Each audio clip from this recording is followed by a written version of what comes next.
Tom Wheeler, and 2 other commissioners at the FCC will make the right decision. That's kind of a slender read to rest the future of democracy upon when you stop to really think about it.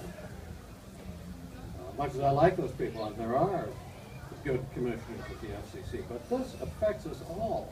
This goes beyond the FCC, beyond Congress, because the internet is so important to our lives. And you know, let's not just say, well, I'm going to focus on the internet, and somebody else is going to focus on broadcast and all that.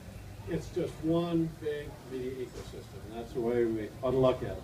Part of it is traditional media, part of it is broadband and the new media and the internet. We've got to repair what's broken and then come out with some kind of vision of where we want this to go in order to advance the cause of democracy. This ought to be a golden age of communications.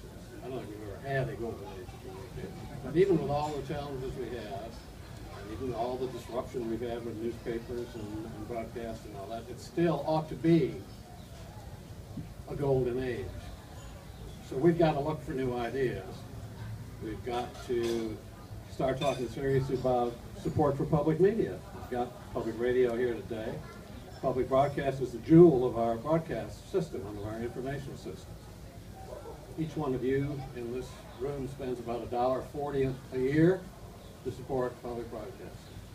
If you're living in Great Britain, you'd spend $80 to $100 a year to support public broadcasting. If you were living in some of the Scandinavian countries, your household would be paying $300 or $400 a year.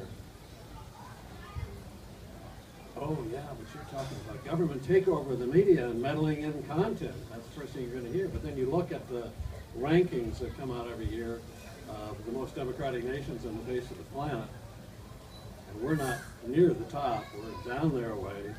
Who's on top? The countries that do a much better job in supporting public media. You can build a firewall. Just because we have some support for public media doesn't mean we're going to let government dictate content or dictate the news. It doesn't have to be that way at all. And it shouldn't be that way at all. We need to look at nonprofit models. We know the old models for advertising in the broadcast world are gone in the newspaper world.